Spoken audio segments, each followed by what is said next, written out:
En primera persona, un espacio para descubrir el lado B de la gente. 30 minutos para conocer más sobre nuestros referentes y las historias que han forjado a la ciudad. Con la conducción de Fabián Petenati y Nicolás Chetam. En primera persona. Bueno, con nosotros el doctor Héctor Vina, reconocido nefrólogo de la ciudad de Río Cuarto. Un placer tenerlo. ¿Cómo le va? Buenas tardes. Buenas tardes, mucho gusto. Bueno, y además uno de los médicos que tiene más antigüedad, trayectoria, ¿cómo le gusta llamarlo eso? Y sí, junto con los hermanos, ¿cómo se llama? ¿Cómo se llama? Arizat, somos de los más antiguos. Una vida dedicada a la medicina, más de 50 años. ¿Cómo fue el proceso para elegir esa carrera tan especial? Bueno, mi padre era médico. Y me gustaba ver lo que él hacía, lo sabía acompañar. Él atendía un día al mes en Villa Mercedes, lo acompañaba a Villa Mercedes. Y eso me fue gustando y cuando me recibí en el secundario, decidí comenzar medicina junto con varios amigos de acá de Río Cuarto. ¿Y su papá qué especialidad tenía? Dermatología. Él fue uno de los socios fundadores de la Clínica del Sur. En el año 36 ellos abren la Clínica del Sur con el doctor Conti, el doctor Álvarez, el doctor Dardoy, el doctor Martorelli, mi padre. Y bueno, yo nunca, por esas cosas, nunca trabajé en la Clínica del Sur. El destino. Pero digamos, estaba marcado fue un poco la profesión por esta cuestión de haberlo vivenciado chico. Sí. Y la especialidad, porque bueno, también una especialidad... La especialidad nace porque yo cuando estaba en cuarto año hago los primeros 25 promedios le permitían hacer un agregado a la cátedra de patología médica que la dirigía el doctor Ricardo Podio. Y ahí en lo del doctor Ricardo Podio yo lo conozco porque era el nefrólogo que recién había venido de Estados Unidos, a Federico Garzón Maceda. Y un poco él nos entusiasma por la especialidad. Que había muy pocos en Córdoba, porque realmente en ese momento estaba el doctor Garzón Maceda, el doctor Flores, que recién había venido, y el doctor Villalonga, que son los primeros nefrólogos de Córdoba. ¿Y aquí en Río Cuarto había mucho antecedente cuando arrancó usted? Cuando yo me vine, se había matado en un accidente quien había ido a hacer nefrología, una pasantía de 3 meses a Estados Unidos, un médico de Córdoba, que se mató en un accidente con las hijas acá, un 24 de diciembre, cuando yo estaba en ese momento en la municipalidad con Humberto Muñay. ¿Y siempre ejerció en Río Cuarto? Siempre en Río Cuarto. Hice la residencia en Buenos Aires. En ese momento la única residencia de nefrología que había era el Instituto de Investigaciones Médicas del doctor Lanari en Buenos Aires. Digamos que usted fue precursor, digamos, de los nefrólogos aquí en la ciudad. Sí.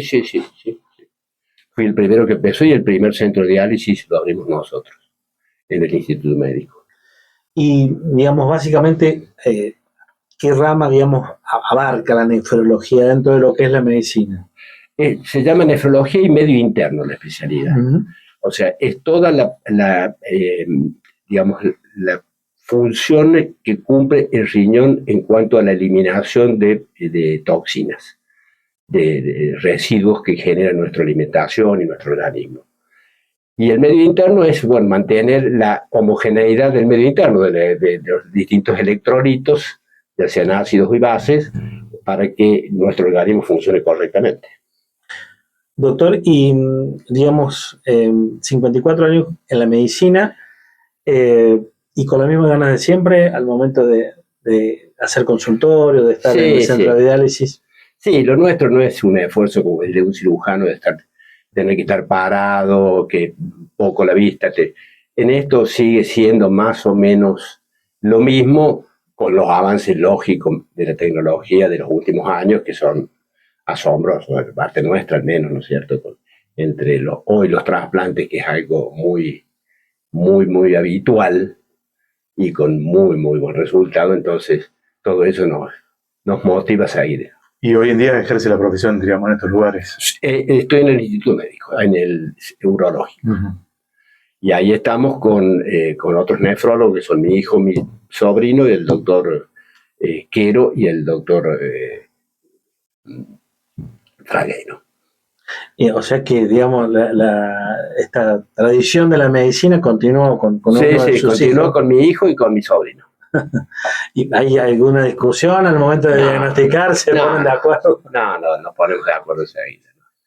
No hay, en eso no hay diferencia. Y después tenemos una relación muy estricta y muy directa con Córdoba.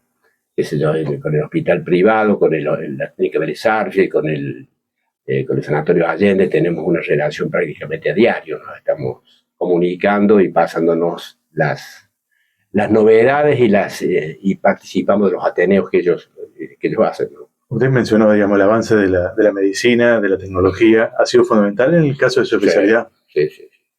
Nosotros empezamos allá en el año 75, 76, realizando con agua de la canilla, con filtros que no tenían sensores de ningún tipo, era todo a ojo, y eso fue progresando con el advenimiento de nuevas máquinas, ya que control volumétrico, con sensores de pérdida de sangre, etcétera, un montón de cosas que han ido mejorando, tanto para la parte tecnológica como para el bienestar del paciente, ¿no? Y una persona que justamente se tiene que dializar porque tiene una falla en los riñones, ¿cuántos años puede vivir hoy? Nosotros tenemos pacientes en diálisis que hace 25 años. Han recibido trasplante, han rechazado, han vuelto a diálisis. O sea, hoy un paciente que esté 10, 12 años en diálisis es algo muy, muy común. Lo que pasa es que también se ha aumentado el número de trasplantes. Entonces, el paciente que tiene más años en diálisis tiene una cierta prioridad en el momento de la donación de órganos. Digamos que sigue siendo fundamental eso para la sobrevida de la persona. Sí, fundamental. Más allá de que, imagino, como usted decía, que ha habido mejoras en los procesos de diálisis, pero es irreemplazable, digamos. No, seguro. Antes nosotros, un paciente de 70 años no se podía trasplantar. Hoy día se trasplanta perfectamente si tiene un órgano compatible. Nosotros antes, me acuerdo con el doctor Garzón Maceda, yo le presenté un paciente nuestro que tenía como donante familiar a su madre, y la madre tenía 72 años. Garzón Maceda me quiere pegar un palo en la cabeza. Y cuando le digo, mira, cuando la veas a la señora vas a ver que está en condición. Y efectivamente fue la donante y el paciente anduvo perfectamente bien, y la mujer falleció de cualquier otra cosa muchos años después. ¿Y tiene registro de cuántos pacientes con trasplante ha tratado? Sí, tenemos. No los tengo acá en este momento, está bien. Pero tenemos obligación ante el INCUCAI de llevar todos los pacientes que están. Primero que es obligación inscribirlos en INCUCAI. Si no se inscriben en INCUCAI es porque el centro de trasplante los rechaza porque tiene alguna otra patología que impide que sea un receptor apto. Pero si no, todos los pacientes dentro de los 3 meses que ingresó a diálisis tienen que estar inscritos en INCUCAI. Al margen de recibir un trasplante luego de un familiar. El del familiar es más sencillo, porque vos lo podés programar. En cambio, el trasplante cadavérico es, a lo mejor estamos acá charlando y nos llama por teléfono que hay un paciente que ha sido seleccionado para ser trasplantado y tiene que viajar a Córdoba, porque nosotros los trasplantes los hacemos en Córdoba. ¿Y hay mucha gente en Río Cuarto esperando? Sí. En este momento debe haber fácilmente unos 200 pacientes que están en diálisis. Es un número. ¿Y de qué edades? Desde 13, 14 años a 80, 85 años. ¿Y hay algún crecimiento en las patologías que tienen que ver con la nefrología? Y si lo hay, ¿a qué lo atribuye? Y hoy por hoy la causa más común para un paciente que ingrese a diálisis es la diabetes. Cosa que cuando yo comencé allá por el año 75, 76, eran otras patologías, las glomerulopatías, enfermedades hereditarias, pero no en la diabetes. Hoy es el diabético. ¿Y se dan tanto en igual porcentaje entre hombres y mujeres? Sí. La diabetes no respeta ni sexo ni edad. Pero para llegar a la diálisis y al trasplante... Sí, en general el paciente diabético que llega a diálisis ya empieza a mostrar desde épocas tempranas signos de que va a progresar hacia enfermedades renales. Como decir, por eso nosotros le ponemos, tenemos un programa junto con el APROS, que es el programa de salud renal, en donde pedimos que todo paciente de APROS que concurra a un laboratorio a hacerse un análisis, aunque no se lo hayan pedido, le agreguen un análisis de orina y un análisis de creatinina. Porque son los dos elementos que te van a mostrar si el paciente tiene algún grado de patología renal. ¿A qué edad es conveniente hacer este estudio? A cualquier edad. Porque vos de repente has tenido una glomerulopatía cuando chico y ha pasado desapercibida. Y resulta que llegas a los 27, 28, 30 años y tenés una creatinina alta o te descubren una creatinina alta, porque es asintomática hasta etapas muy avanzadas del fallo renal. Y, digamos, cuando uno ha escuchado pacientes que se tienen que dializar, hablan de un proceso tortuoso, digamos, porque a veces son muchas horas en un día, varios días por semana, es así como es, digamos. Y sí, para el paciente no es nada agradable porque son por lo menos 3 veces a la semana, 4 horas cada sesión. Claro. Y eso hace que, lógicamente, el paciente viva dependiendo de esta situación. Y hay quienes se adaptan muy fácilmente y hay otros que no se adaptan nunca. Tienen problemas, digamos, colaterales que hacen que el paciente no ande bien. Claro, disminuye la calidad de vida. Queda prácticamente postergado en cuanto a la vida social y laboral. Digamos. Exactamente. Nosotros tenemos pacientes que en diálisis quedaron embarazadas y tuvieron familia. O sea, para mostrar cómo la calidad de vida, si el paciente se adapta, perfecto. Después se trasplanta, lo andamos perfectamente bien, ¿no? Bueno, vamos a ir a una pausa. Estamos charlando con el doctor Vina y le dejamos una pregunta para que nos responda cuando regresemos de la pausa. Y tiene que ver un poco con esto, cómo fue la etapa de estudiante, digamos, cómo ha compartido con otros profesionales que actualmente todavía también, como usted, ejercen la medicina y son reconocidos a nivel local. En un ratito, en primera persona. Regresamos a la pausa, estamos dialogando con el doctor Héctor Vina y había quedado pendiente una consulta. ¿Cómo fue su etapa de estudiante? Y seguramente hay muchos profesionales que todavía que son de la ciudad de Río Cuarto y que están ejerciendo la profesión hoy en día. Sí, bueno, la etapa de estudiante fue una etapa muy, muy linda. Yo vivía con otros compañeros de acá de Río Cuarto, unos salteños, otros.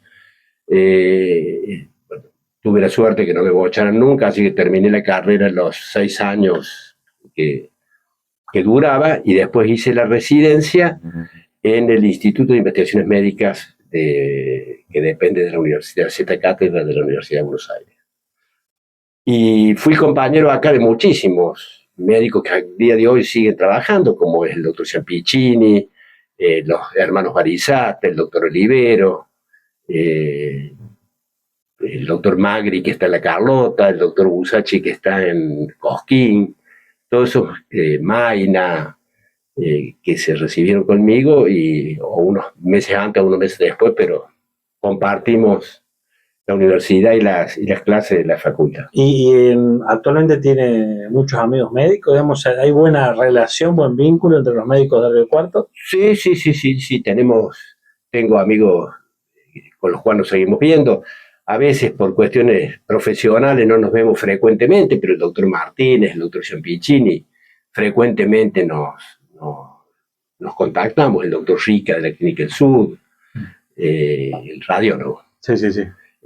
Todos ellos hemos sido compañeros de estudio. Y cada vez que tenemos la oportunidad de charlar con algún médico de trayectoria de la ciudad, yo le pregunto si qué evaluación hace de la medicina en Río Cuarto. ¿Cómo estamos frente a otras ciudades?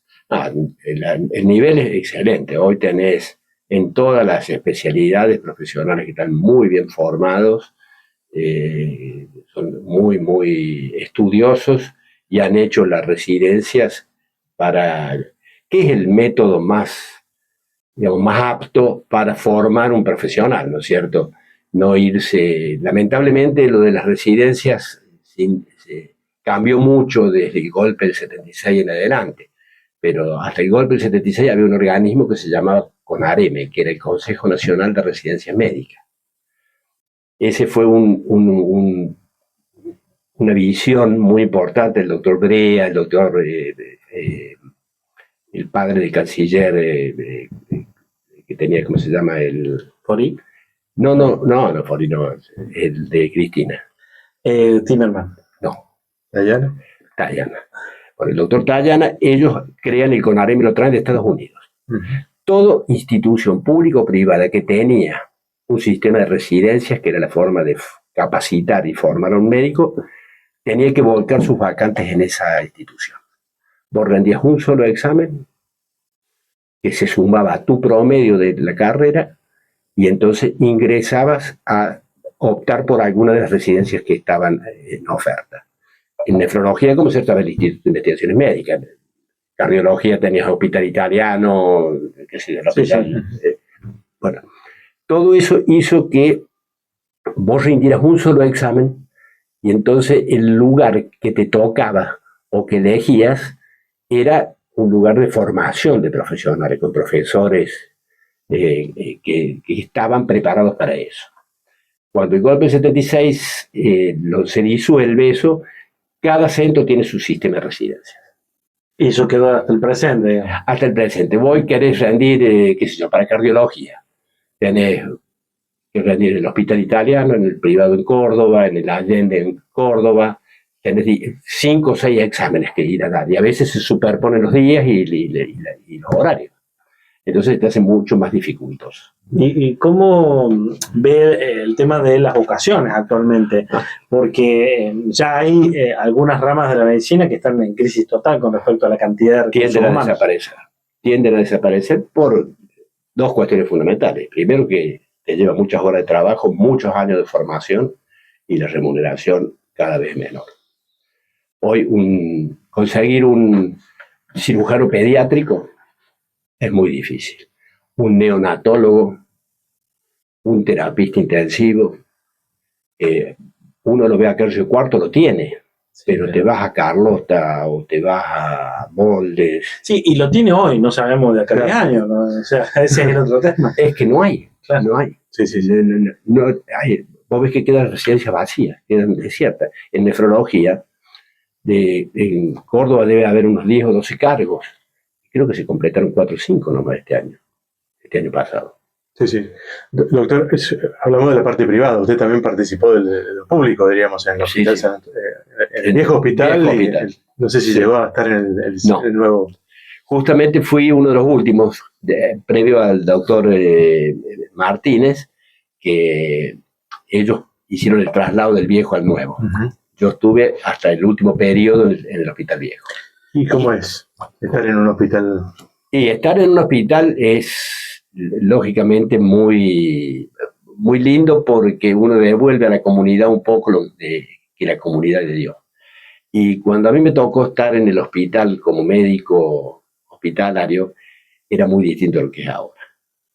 Hoy día los salarios son bajos, el trabajo es enorme, cada vez es más demandante, digamos, la gente que va al hospital, por una cuestión de número, ¿no es cierto? Hay gente que ha perdido su obra social, o que la obra social no tiene cobertura, y toda esa gente va al hospital.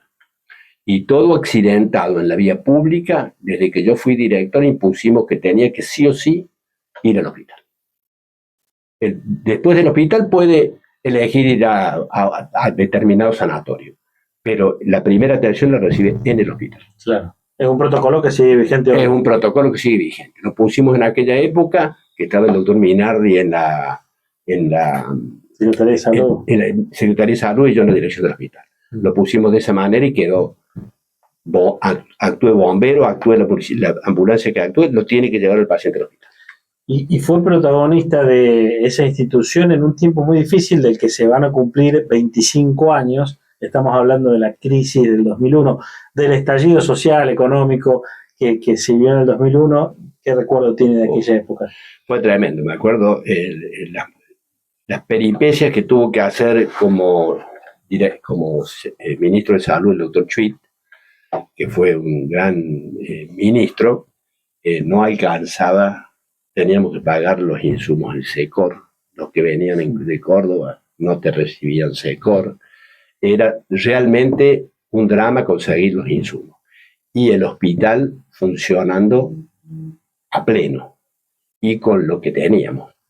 Los 4 años que yo estuve en la dirección del hospital no tuvimos el equipo de rayos arreglado. Ese equipo de rayos que lo había comprado Siemens, que había comprado el doctor Mestre, había todo equipo Siemens, tenía roto una plaqueta que costaba $10.000. Nunca pudimos juntar los $10.000 para pagar la plaqueta esa. Así que nos manejamos con los portátiles que había, uno en terapia intensiva y uno en pediatría. Esos eran los servicios de rayos que tenía. Un momento muy difícil. Además venía de una situación muy crítica en la provincia también. Sí. La provincia estaba... Con una reducción y un reclamo constante desde hacía varios años por parte de los médicos. Sí. Bueno, profesionales de la salud del hospital. Los profesionales de salud, que había, las gremiales, bueno, todo eso más o menos se pudo ir solucionando y manejando. El problema fue la demanda que teníamos y los insumos. Teníamos, en el hospital, teníamos por lo menos 4 operaciones de cirugía de cadera por semana. Y conseguir las prótesis era todo un drama. Porque ningún proveedor te bajaba una prótesis, antes no existía. Bueno, y en eso justo es reconocer la tarea que hicieron Chuit y el equipo de gente que él llevó, que realmente fue un trabajo muy arduo. ¿Y usted está a favor de trasladar el hospital? No, yo siempre consideré que el hospital, el lugar lógico era allá donde estaba en la Barcelona. Eso fue un capricho de la conducción en ese momento del doctor Mestre y que después de la SOTA no quiso revertir, pero el hospital central son 8 hectáreas. Sí, un predio único. Digamos. 8 hectáreas con acceso a las rutas ahí a una cuadra.